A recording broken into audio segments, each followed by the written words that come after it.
네, 오늘의 특별한 코너 바로 AI 대화형 비교 모델입니다. 일단 세 가지 모델을 가지고 왔는데요. 전체적으로 모두를 가지고 온 건 아니고요. 테슬라 일론 머스크 CEO의 그록 같은 경우는 빼고 세 가지 주요 AI 챗 GPT를 가지고 왔습니다. 왼쪽부터 챗 GPT 그리고 제미나이, 클로드까지 준비가 되어 있는데요.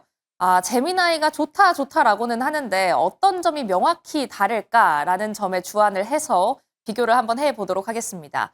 일단 대화형 AI 단 안에서 가장 친숙한 건 챗GPT일 겁니다. 일단 가장 먼저 출시가 되기도 했고 사용자 친화적인 응답을 내놓기 때문인데요. 개발사보다는 목표를 더 면밀히 보시면 좋을 것 같습니다. 사실 개발사 같은 경우에는 오픈 AI가 만든 챗GPT 그리고 알파벳, 구글이 만든 제미나이, 엔트로픽이 만든 클로드다라는 점은 모두가 알고 계실 것 같아서요. 어떤 점을 목표로 가지고 있는지를 비교해 보시면 좋을 것 같습니다. 이 목표에 따라서 사용법이 명확하게 갈리기 때문인데요. 일단 챗 GPT 같은 경우에는 대중성과 실용성을 갖추고 있습니다. 그렇기 때문에 응답에 대한 방향성이 사용자에게 조금 더 친숙하고 대화의 흐름이 자연스럽다라는 특징이 있습니다. 그래서 AI 가운데서는 나한테 무슨 고민이 있거나 털어놓을 일이 있다 싶으면 챗 GPT한테 달려가는 게 가장 좋은 선택지겠고요. 다음으로 제미나이 같은 경우에는 목표가 약간 다릅니다. 구글 서비스와 실시간으로 연동이 가능하다라는 점이 가장 큰 특징인데요. 알파벳 같은 경우에는 여러 가지 플랫폼들을 가지고 있죠. 우리가 가장 많이 사용하는 구글의 크롬이라는 검색 플랫폼도 가지고 있고 유튜브라는 가장 거대한 밸류 체인도 가지고 있고 또 크롬, 구글 안에 구글 이메일 같은 정말 연동이 편리한 플랫폼도 가지고 있습니다. 그렇기 때문에 구글 계정 하나만 만들어 놓으면 모두 연동을 할 수가 있다라는 점이 구글의 제미나이의 가장 큰 장점이자 특징점이 되겠습니다. 그렇기 때문에 유튜브라는 막강한 플랫폼을 가지고 있어서일까요? 텍스트를 이미지로 변환하거나 아니면 영상을 만들어주는 기능은 제미나이가 가장 잘한다라는 평가가 나오고 있습니다. 그리고 엔스로픽의 클로드입니다. 클로드 같은 경우에는 약간 생소하신 분들이 많을 텐데요. 엔스로픽이라는 기업단에 조금 주목을 해보면 클로드의 성장세도 정말 가파르다라는 점을 생각을 하실 수가 있습니다. 아마존이 최근 투자를 했던 기업이기도 하고 엔비디아의 칩을 조달받는 대신 투자를 하겠다라는 이야기가 나온 기업이기도 하죠. 클로드의 AI 같은 경우에는 문서 작업에 가장 편리한 강점을 가지고 있습니다. 그래서 클로드를 사용한다라고 하면 그 사람은 문서 작업을 좀 많이 하는 사람이거나 책을 쓰는 사람이거나 아니면 코딩을 많이 하는 엔지니어링을 하는 사람일 경우가 높습니다. 사전 정의나 윤리의 기준에서 가장 책임감 있는 답변을 내놓는 AI인데요. 그렇기 때문에 문서화를 하는 사람들이 가장 많이 쓰는 AI다라고 생각을 하시면 좋을 것 같습니다. 하지만 우리에게 가장 중요한 건 가격이겠죠. 제미나이의 월 29,000원을 기준으로 왼쪽과 오른쪽이 가격의 상방폭이 굉장히 다릅니다. 챗GPT 같은 경우에는 20달러 선이라고 써놨는데요. 하나로 좀 변환을 해보면 29,000원을 약간 넘어갑니다. 29,800원 정도라고 생각하시면 좋을 것 같고요.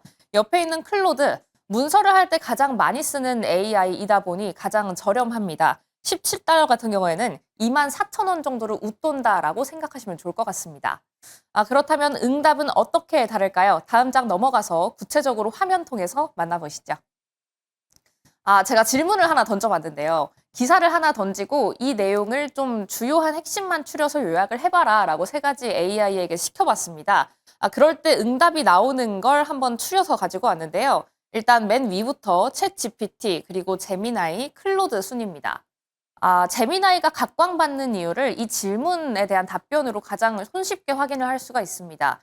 챗GPT나 클로드 같은 경우에는 일단 앞서 말씀을 드렸던 것처럼 목표가 다르다 보니 요약을 해달라라고 했을 때 사용자의 목표는 그거였겠죠. 내가 이걸 쭉 보지 않아도 손쉽게 알 수 있도록 요약을 해라라는 거였는데 이 두 AI 같은 경우에는 요약을 해도 내가 열심히 읽어봐야 합니다. 하지만 제미나이 같은 경우에는 이 기사에 대한 주요 내용 요약이라고 쓰면서 5문장 이내로 한 가지씩 정리를 해봤다라고 5개로 나눠서 이야기를 하고 있는데요.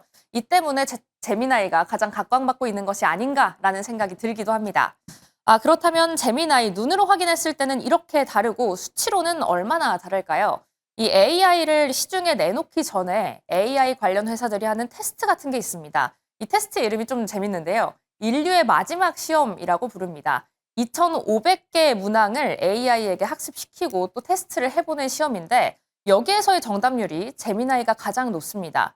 제미나이 유료 버전인 경우에는 41% 정도의 정답률을 보였다라고 하고요. 그 뒤를 따라오고 있는 챗GPT는 30% 정도의 정답률을 보유하고 있습니다. 이렇게 제미나이가 각광받고 있는 이유 계속해서 살펴봤는데요. 사실 이 많은 이유들뿐만 아니라 제미나이가 좀 더 각광을 받고 있는 이유는 구글이 자체 칩인 TPU를 사용해서 학습시켰다라는 이유 때문이겠죠. 이 때문에 탈 엔비디아에 대한 효과는 점점 더 가속화가 되고 있다라는 점이 시장에 조금 더 주안점을 두고 있을 테입니다. AI 버블론을 삼켜내고 있는 제미나이 그리고 FOMC가 기다리고 있는 운명의 12월 빅테크들의 주가 흐름은 어떻게 변화하게 될까요? 앞으로도 저희와 함께 팔로우업 해보시죠. 지금까지 전반적인 이슈들 살펴봤습니다.